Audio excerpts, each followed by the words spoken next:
최근 대한민국의 노안 환자가 폭증하고 있다. 우리가 고무줄이 끊어질 때 자 1단, 2단, 3단, 4단 이렇게 끊어지는 게 아니라 버틸 때까지 버티다 어느 순간 탁 끊어지는 거잖아요. 노안도 그런 식으로 오거든요. 제일 좋은 거는 우리 바둑판 모양 모는 종이 있잖아요. 그러니까 냉장고에다 이렇게 탁 붙여놓고 거기다 한 번씩 해보시는 거예요. 그리고 눈을 망치게 하는 습관들이 또 있을 거 아니에요. 그런 것들은 뭐가 있습니까? 사실 이제 게임기 오래 보면 눈이 많이 나빠집니다라고 하는 게 이제 모범 답안일 수 있는데 저는 이제 그렇게 생각하진 않고요. 안과적으로 제일 나쁜 습관은 눈을 겁니다.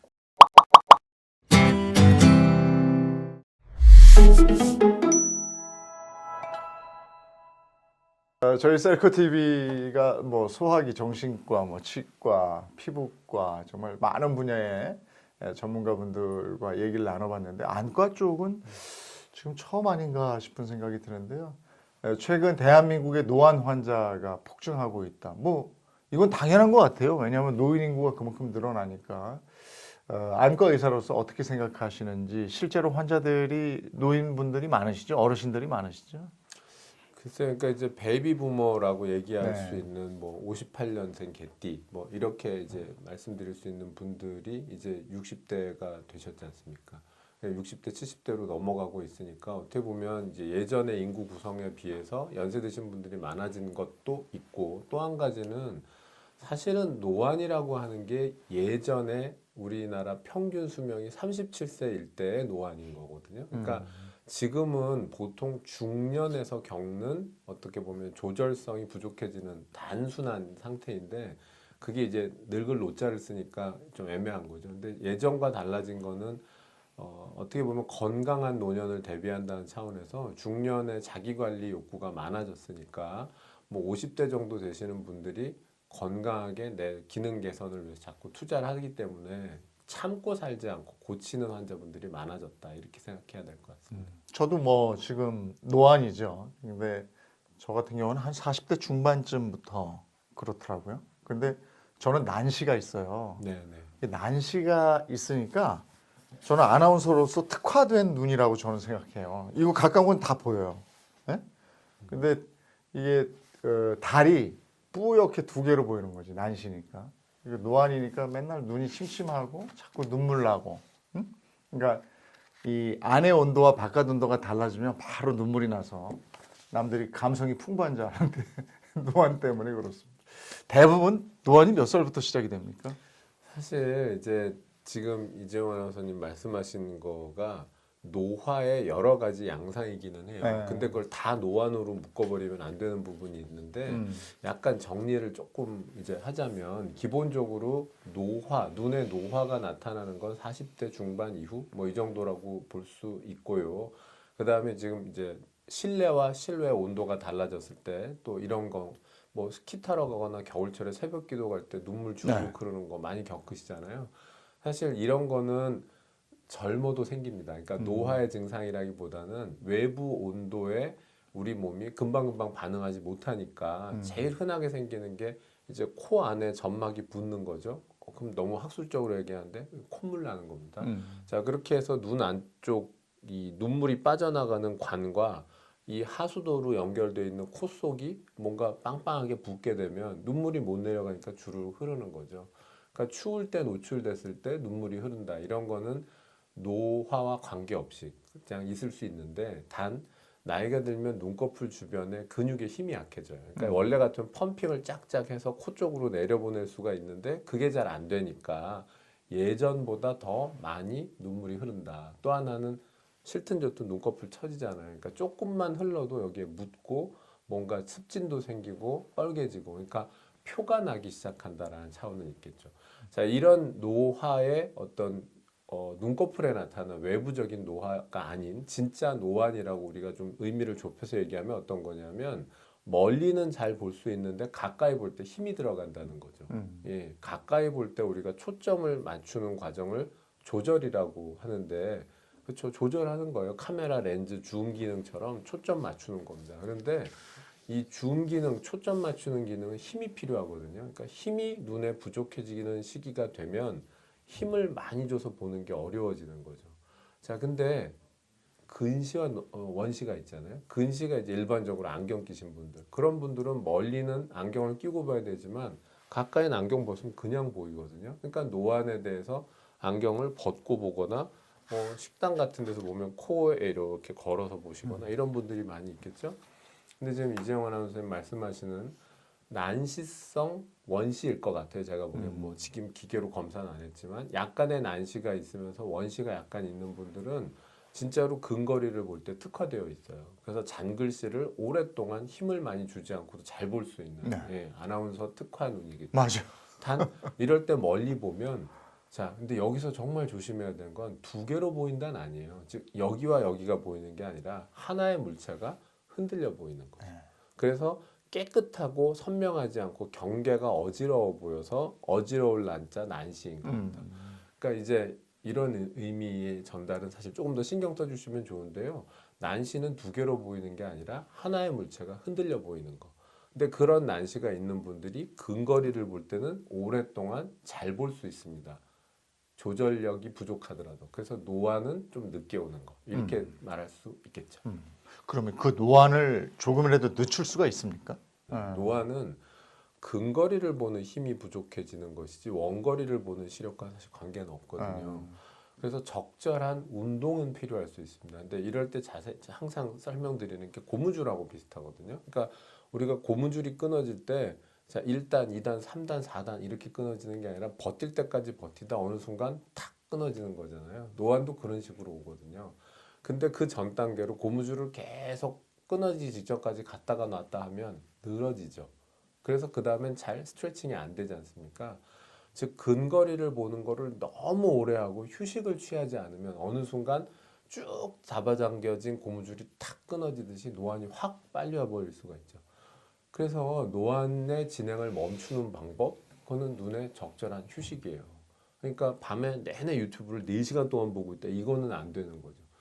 30분, 40분씩 봤으면 좀 쉬어주는 거. 그래서 초점을 좀 풀어주는 그런 운동은 필요할 수 있는데 그게 뭐 마사지 이런 건 아니고요. 근거리를 뭘 오래 봤다면 분명한 원거리 초점으로 좀 움직여주는 거죠. 근데 제일 나쁜 거는 밤하늘에 별 보는 거예요. 그건 사실 초점을 명확하게 맞추는 게 아니기 때문에 그냥 멍 때리는 거니까 정확하게 이 일로 갔던 거를 일로 옮겨주는 그런 초점의 이동이 필요합니다. 그래서 뭐 바깥에 약국 간판이라든지 뭐 길거리에 있는 뭐 이런 전봇대라든지 이렇게 먼 거리에 떨어져 있는 확실한 타겟을 좀 보면서 근거리를 보느라고 찡그려져 있던 눈을 일부러 좀 쫙 스트레칭을 해주는 거 이런 게 도움이 되겠죠. 그러면 이 노안이 뭐 제 나이쯤 되면 안 온 사람이 없고 다 왔는데 노안이 진행된 후에 해결하는 방법은 뭐 있습니까? 일단 돋보기 끼실 수 있죠. 예, 그러니까 근거리가 잘 안 보이시는 분들은 돋보기 끼시면 잘 보실 수 있고요. 그 다음에 안경을 가지고 기존에 익숙하셨던 분들은 안경의 도수를 조정할 수도 있고, 그 다음에 이제 근본적으로는 눈 안에 수정체라는 부품이 노화가 되면서 딱딱해지면서 조절력이 떨어지는 거니까 수정체의 어떤 질환, 제일 흔한 건 백내장이죠. 그 백내장과 함께 이런 노안의 증세가 왔다면 아예 수정체를 수술해서 즉 백내장 수술하면서 노안을 고치는 방법도 있는 거죠. 지금 뭐 초등학생 저도 뭐 5학년 아이가 있는데 얘네들이 스마트폰 뭐 각종 기계 많이 보잖아요. 근데 스마트폰 자꾸 보는 거하고 책 많이 읽는 거하고 뭐가 눈엔 더 안 좋은 거예요? 역시 스마트폰입니까? 중요한 거는 성장기 때 눈이 나빠지는 시기에 뭔가를 볼 때 너무 가깝게 보거나 어둡게 보는 건 나빠요. 그러니까 책을 보는데 예를 들어서 만화책이어서 너무 재밌고 근데 엄마 못 보게 해서 이불 뒤집어 쓰고 막 안에서 뭐 라이트를 켜고 자 근데 그런 경험들을 다 어렸을 때 우리가 해보잖아요. 사실 그런 거 굉장히 눈이 나빠지는 방법이고 엎드려서 보는 것도 굉장히 나쁘겠죠. 왜냐하면 엎드렸으니까 일단 거리도 가깝고 또 빛을 가렸겠죠. 그러니까 어둡고 가깝게 보는 거가 나쁜 겁니다. 자 근데 사실 스마트폰을 꼭 뭐라고 할 수도 없는 게 이 액정이 OLED가 굉장히 밝고 좋아요. 그래서 선명하고 또 제법 먼 거리에서 볼 수 있다면 상관은 없을 것 같은데 근데 문제는 이거 들고 보니까 가깝게 본다라는 단점은 있겠죠. 예, 그래서 좀 멀리 놓고 보는 방법 사실 현실적으로 그런 게 더 필요하지 않을까 교육의 어떤 방침도 조금 달라져야 될 필요도 있다는 생각이 듭니다. 그리고 요즘 아이들을 보면요. 예전에 저 큰 애 키울 때 보면 초등학교 학생들 안경 낀 친구들 많았어요. 근데 요즘에는 그때보다 훨씬 덜 안경을 끼고 다녀요. 근데 눈은 나빠요. 근데 왜 안경을 안 끼고 다니냐고 물어보면 저희 애도 그렇지만 왜 잘 때 이렇게 렌즈 끼고 자는 거 있잖아요. 드림 렌즈. 예. 그거 많이 하더라고요. 저희 애도 그거 하고 있거든요. 어떻습니까? 어, 좋죠. 예. 근데 이제 이렇게 생각하시면 돼요. 드림 렌즈라고 하는 거는 만병통치는 아닙니다. 그리고 모두에게 쓸 수는 없어요. 근데 몇 가지의 장점이 확실한 게 있는데 근시 진행이 막 빨리 진행되는 그 어떤 상황, 시기를 좀 이렇게 피하게 해줄 수는 있어요.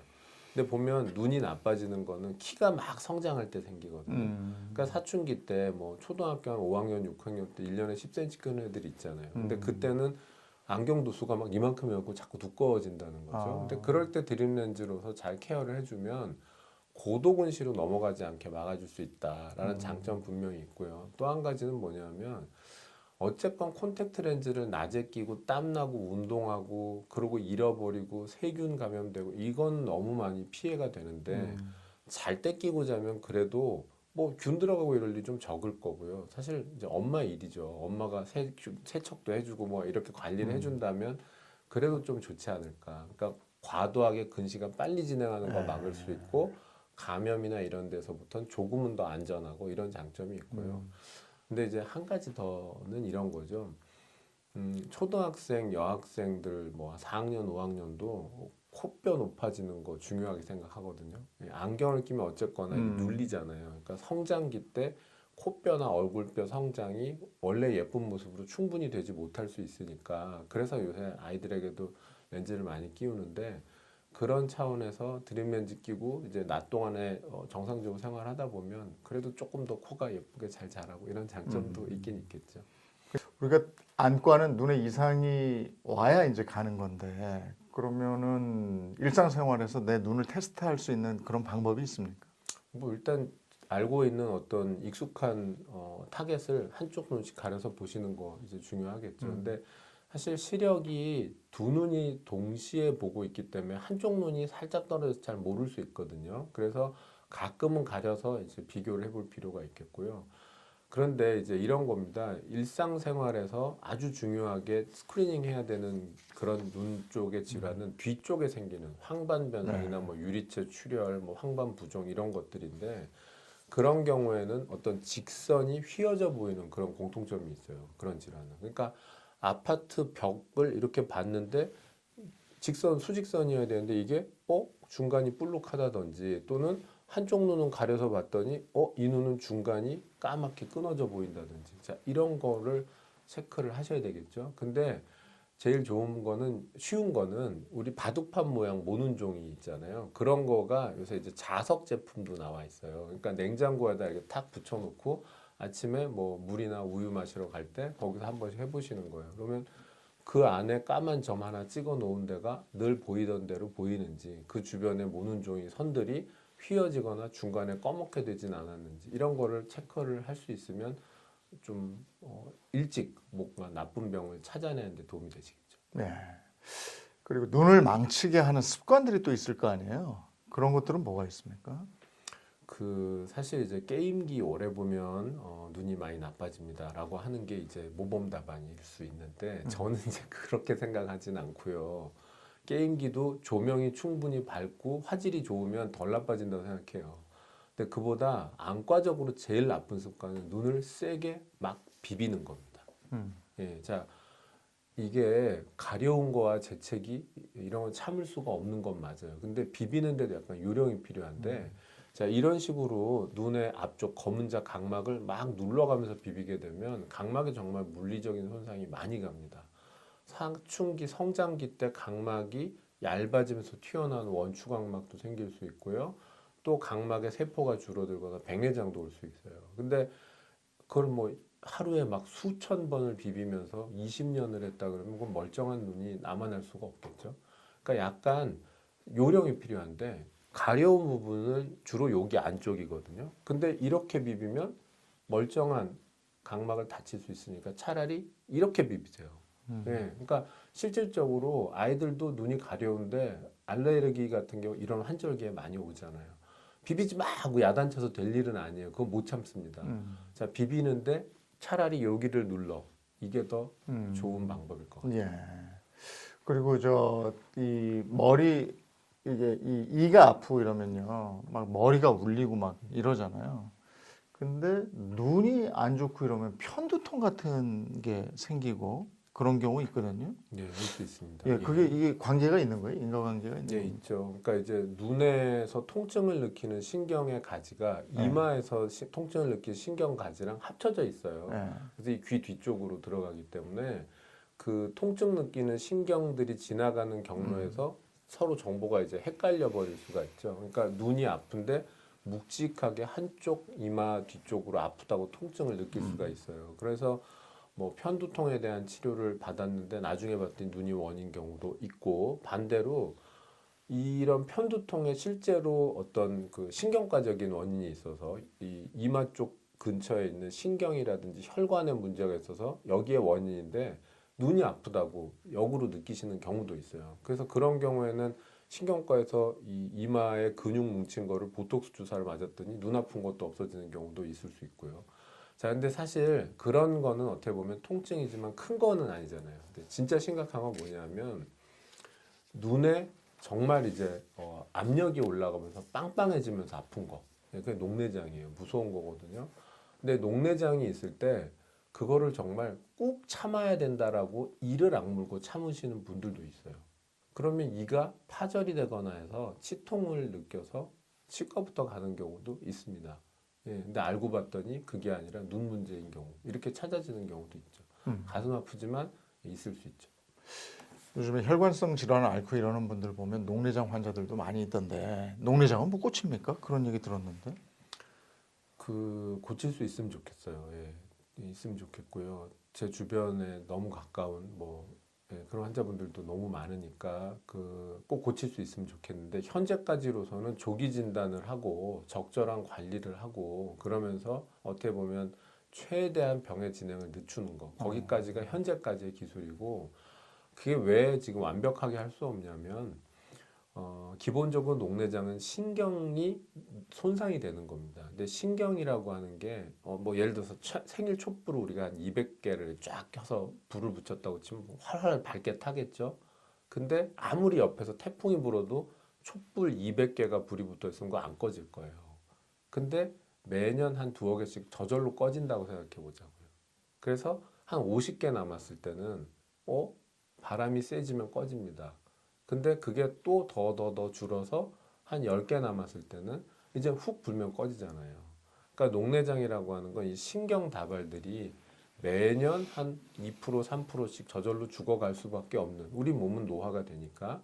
근데 거기에 뭔가 다른 이유로 이게 빨리 망가지게 되면 촛불들이 확 꺼지는 상황들이 오는 거죠. 그러니까 이거를 어떻게든 늦춰야 되고 현재까지는 이제 신경을 재생을 해서 완벽하게 촛불을 원래처럼 밝고 건강한 촛불 다발로 만들어내는 재생 기술은 현재 없기 때문에 아직까지는 정말 근본적인 완치는 할 수 없는 거고 관리만 가능한 거죠.